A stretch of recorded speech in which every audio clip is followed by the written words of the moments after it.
नमस्कार। मैं हूँ astrologer Usha Jain Bhatnagar. Welcome to my channel Usha astro world.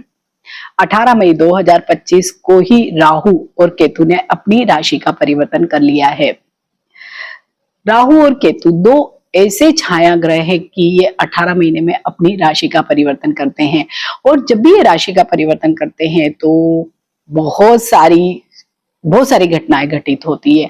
और क्योंकि राहु एक ऐसा ग्रह है, फैलाव का ग्रह है, जिसे हम भ्रम भी कहते हैं, धुआं भी कहते हैं, जिसे बहुत ड्रामा पसंद है, छलावा पसंद है, बेईमानी पसंद है, शॉर्टकट पसंद है, तो ये जब भी राशि का परिवर्तन करता है तो बहुत ज्यादा इसके बारे में चर्चा होती है। और विशेषकर जब भी ये मीन राशि से कुंभ राशि में आता है तो बहुत सारी चीजें आर्थिक दृष्टि से बहुत चेंज होती है।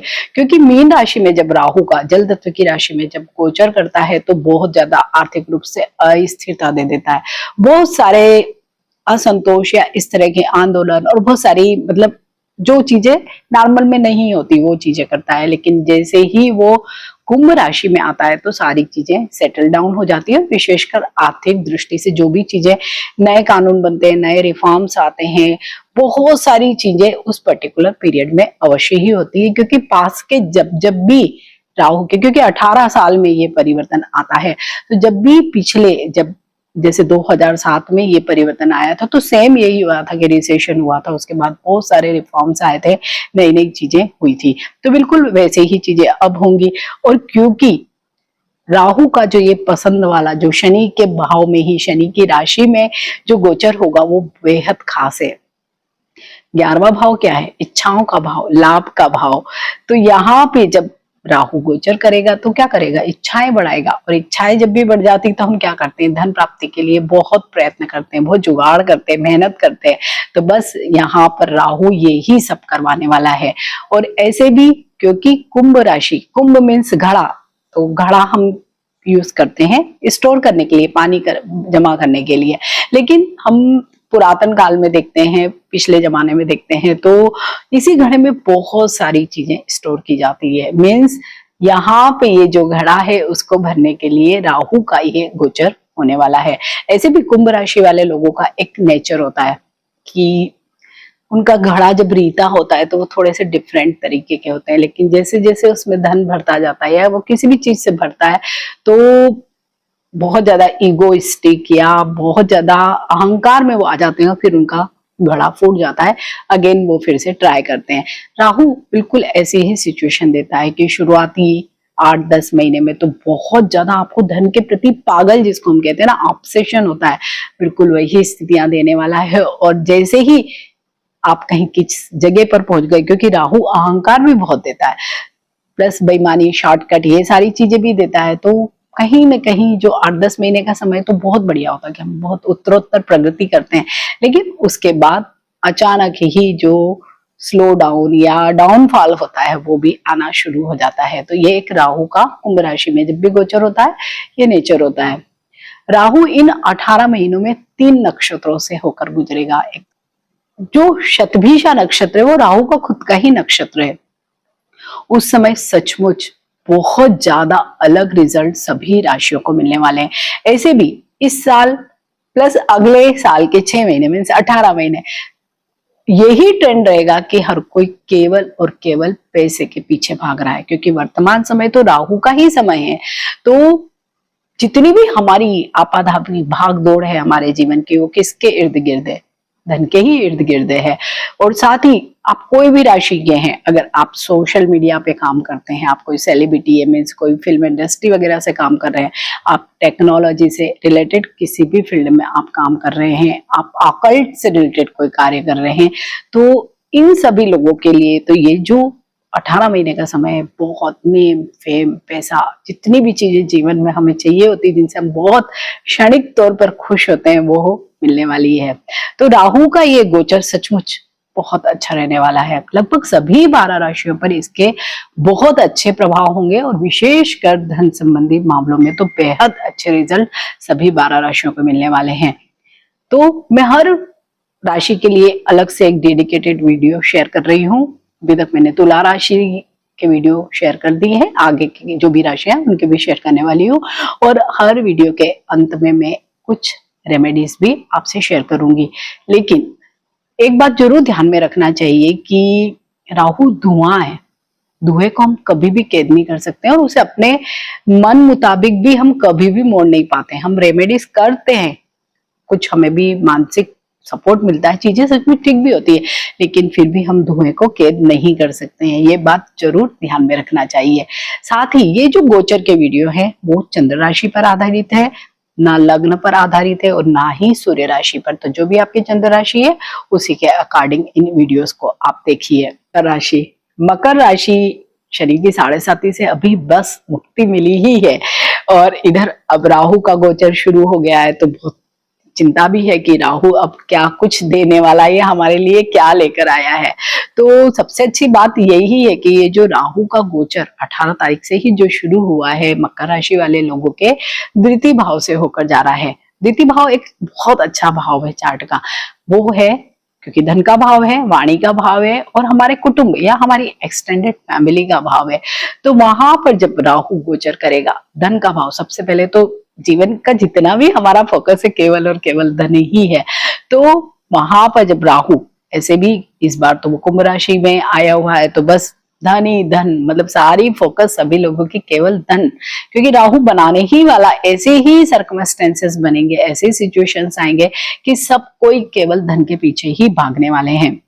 तो यहाँ पर जो धन है ये आय का भाव नहीं है, ये धन का भाव है।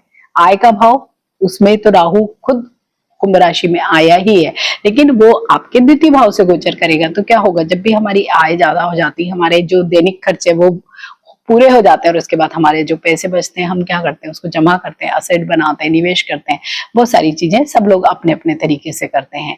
तो बस वहां पर ही राहु गोचर करेगा तो क्या करेगा, एक तो धन कमाने के लिए बहुत ज्यादा प्रवृत्त करेगा और उसी धन को जब हम निवेश करेंगे, सपोज आप शेयर मार्केट में कर रहे हैं, म्यूचुअल फंड में कर रहे हैं, जमीन में कर रहे हैं, गोल्ड में कर रहे हैं, जो भी कॉइन्स में कर रहे हैं, जहां भी कर रहे हैं आप, तो आप देखेंगे कि आपका धन बहुत, जिसको नहीं कहते हैं कि बहुत सडन गेन्स होते हैं, बस वही स्थितियां आप सब लोगों के लिए रहने वाली है। तो मकर राशि के लिए सचमुच धन संबंधित मामलों के लिए तो राहु का ये गोचर द्वितीय भाव से बेहद शानदार रहने वाला है। जितनी भी जो शनि की 7.5 में जो जो तकलीफें आई हैं, तो उसमें कहीं ना कहीं राहु थोड़ा सा कमी या बहुत कुछ कमी अवश्य ही कर देगा। हाँ, क्योंकि ये वीडियो चंद्र राशि पर आधारित है, तो आप अपनी व्यक्तिगत जन्म कुंडली में भी अपने ग्रहों की स्थिति, दशा, अंतर्दशा को भी अवश्य देखिए और टैली करिए। अगर वहां पर भी कोई बहुत अच्छे पॉजिटिव आपकी दशा वगैरह चल रही है, तो आप मानकर चलिए राहु का एक गोचर आपको सचमुच पैसे से संबंधित जितनी भी आपकी चिंता है उनसे अवश्य ही मुक्ति दिला देगा। दूसरा, यहीं से हम देखते हैं वाणी को या हमारी बातचीत के तरीकों को। तो राहु हमें अहंकारी बनाता है और जब भी हम अहंकारी हो जाते हैं तो थोड़े से हम रूड भी हो जाते हैं, दूसरों की इंसल्ट करने लगते हैं या दूसरों की बातें हम नहीं सुनते। कि कोई बातचीत चल रही है तो हम, अगर हमें कोई अच्छा भी आइडिया दे रहा है या हमें कोई अच्छी राय दे रहा है, सलाह दे रहा है, तो हमें क्या लगेगा, ये तो मैं तो इससे ज्यादा ही जानता हूँ, क्योंकि राहु ऐसे ही फॉल्स इंप्रेशन जैसे जिसे कहते हैं ना, वो ही देता है, बहुत अहंकार दे देता है। तो आपको बस यहाँ पर यही ध्यान रखना है, अहंकारी नहीं बनना है और बातों के जरिए या ऐसे अपनी वाणी के जरिए आप ऐसा कटु मत बोलिए, किसी को रूड मत हो जाइए, किसी को भी हर्ट मत करिए। अदरवाइज राहु का जो एक नेचर होता है कि जो शुरुआती 8-10 महीने तो वो बहुत ऊपर ऊपर ऊपर लेके जाता है और जहां आप ऊपर हवा में उड़ने लगे धड़ाम भी कर देता है। तो वहां पे क्या होगा कि आपकी ही जो कही गई बातें हैं वो हो सकता है आपको उस समय बहुत नुकसान पहुंचाए। तो आपको बस अपनी वाणी पर कंट्रोल रखना है और थोड़ा सा डिप्लोमेटिक बुद्धि रखनी है, डिप्लोमेटिक वाणी भी रखनी है, बातचीत भी वैसे ही करनी है। प्लस यहीं से हम देखते हैं परिवार को या कुटुंब के भाव को भी। तो विशेषकर जो लोग भी अभी तक लव रिलेशनशिप में थे, राहु विवाह भी करवाता है, मीन्स कुटुंब में वृद्धि भी करवाता है। तो अगर आप लव रिलेशनशिप में थे तो 100% पेरेंट्स मान जाएंगे, अगर उनकी तरफ से कुछ ऑब्स्टिकल या हर्डल्स आ रहे थे तो वो सब सॉर्ट आउट हो जाएंगे और आपका विवाह हो जाएगा। या आप ऐसे ही अरेंज मैरिज के थ्रू विवाह करना चाहते हैं, तब भी आपके परिवार में कोई सदस्य की वृद्धि हो सकती है। सदस्य की वृद्धि जन्म के कारण भी हो सकती है, मीन्स आपके घर में किसी का जन्म हो सकता है बच्चे का और आपका ये परिवार बढ़ सकता है। तो यहाँ पर भी आपको अपने जो परिवार है, जो एक्सटेंडेड फैमिली जिसे हम बोलते हैं, तो वहां पर भी वाणी का बहुत अधिक ध्यान रखना है। वहां पे भी अपने को कोई भी इस तरह की बात नहीं करना है कि उसमें वैमनस्य बढ़े। मीन्स आप थोड़ा सा अगर डिप्लोमेटिक वे में चलेंगे तो आपकी ये सारी चीजें बहुत अच्छी रहने वाली है, क्योंकि यहीं से राहु की दृष्टि कहाँ पड़ रही है, अष्टम भाव पर। अष्टम भाव, वहां पर केतु गोचर करेगा, तो केतु का काम तो यूं भी चीजें सिकोड़ने वाला है, रहस्य रखने वाला है। तो यहाँ पर आपको क्या करना है कि अगर आपने अपनी वाणी पर कंट्रोल नहीं रखा, बहुत ज्यादा लालच करा या कुछ चीजें करी, तो हो सकता है कि जो अष्टम भाव पे दृष्टि और वहां पे केतु खुद बैठा हुआ है, तो कोर्ट कचहरी का कोई मामला आप पर लग जाए, या आप कोई इस तरह के कोई इशू में फंस जाए, या आप ऐसे हो सकता है कि ज्यादा हमने लालच करा या ज्यादा हमने एनालिसिस नहीं करा, कोई ऐसी जमीन ले ली या कोई ऐसा कोई भी निवेश कर दिया कि उसमें आगे जाके कुछ पेपर्स सही नहीं है, डॉक्यूमेंट बढ़िया नहीं है, तो आप किसी कानूनी पचड़े में भी फंस सकते हैं। तो आपको क्या करना है, बहुत एनालिसिस के साथ ही अपने निवेश को आगे बढ़ाना है, क्योंकि निवेश फायदा तो 100% देगा, लेकिन जैसे मैंने बोला है कि जो शुरुआती 8-10 महीने होते हैं तब राहु बहुत बढ़िया रिजल्ट देते हैं, लेकिन बाद के समय में थोड़ा सा प्रॉब्लम क्रिएट करते हैं। लेकिन जो लोग भी स्मार्ट इन्वेस्टमेंट करते हैं या डाइवर्सिफिकेशन कर देते हैं, तो उन लोगों को एज सच कभी भी परेशानी नहीं आती है, क्योंकि ये तो राहु का गोचर हर 18 साल में इस भाव में तो आएगा ही, आपकी राशि पे नहीं तो किसी और की राशि पे द्वितीय भाव में आएगा। तो जो लोगों ने भी स्मार्ट इन्वेस्टमेंट की तो उन्हें एज सच कभी भी कोई भी प्रॉब्लम नहीं आया। इसके साथ ही शनि, वो भी तृतीय भाव में, पराक्रम के भाव में गोचर कर रहे हैं, तो राहु के जस्ट बाद में ही बैठ के तो कहीं ना कहीं डेयरिंग तो आपको बनाने ही वाले हैं कि कुछ ना कुछ डेयरिंग स्टेप्स आप भी लोगे, बड़े निर्णय ले लोगे, भले ही जॉब चेंज करने से संबंधित हो, प्रोफाइल चेंज करने से संबंधित हो, बिजनेस बदलने से संबंधित हो, कोई बहुत बड़ा इन्वेस्टमेंट करने से संबंधित हो, कुछ ना कुछ डेयरिंग स्टेप्स आप सब लोग अवश्य ही ले सकते हैं। गुरु की जो स्थितियां हैं वो भी आपके चार्ट में बहुत अच्छी दिखाई दे रही है, विशेषकर मकर राशि वाले की। एक तो 12वें भाव में ही धनु राशि है, तो जब भी 12वें भाव में गुरु का गोचर होता है तो पढ़ाई लिखाई से संबंधित जो भी बच्चे अगर ज्यादा पढ़ना चाहते हैं, बाहर जाकर पढ़ना चाहते हैं, विदेश, क्योंकि 12वां भाव विदेश का ही भाव है, तो अगर वहां जाकर आपको शिक्षा लेना चाहते हैं तो बहुत अच्छी आपको अपॉर्चुनिटीज मिल सकती है। तो उनका भी आप जरूर ध्यान रखें, क्योंकि राहु भी कहीं ना कहीं हमें विदेश यात्रा के योग करवाता है, और अगर उसमें गुरु का भी साथ मिल गया है तो आपको बहुत जल्दी मटेरियलाइज चीजें हो सकती हैं। वहीं पे गुरु और राहु का एक नवम पंचम योग भी बन रहा है इस साल, जो 18 महीने, तो वो भी कहीं ना कहीं धन में ही वृद्धि करने वाला है। और जो तीसरा भाव जहां पर शनि का भी गोचर हो रहा है वो क्या है, मीन राशि। मीन राशि का स्वामी भी तो स्वयं देवगुरु बृहस्पति है, तो वो भी आप सब लोगों के लिए, भले ही आप डेयरिंग स्टेप भी लेंगे लेकिन आपको कहीं ना कहीं सेव करके भी चलेंगे। तो बहुत सारी चीजें आप सब लोगों के लिए इस वर्ष राहु लेकर आने वाले हैं, जो सचमुच ही जिसे हम कहते हैं ना कि 7.5 के बाद का जो समय होता है कि लोग उससे उभरने में बहुत महीने लग जाते हैं, लेकिन इसी साल ऐसा हुआ है कि केवल 2 महीने में ही, या 2 महीने भी नहीं, 1 महीना 18 दिन के बाद ही राहु का भी गोचर आ गया है, चेंज हो गया है। गुरु ने भी अपनी राशि का परिवर्तन कर लिया।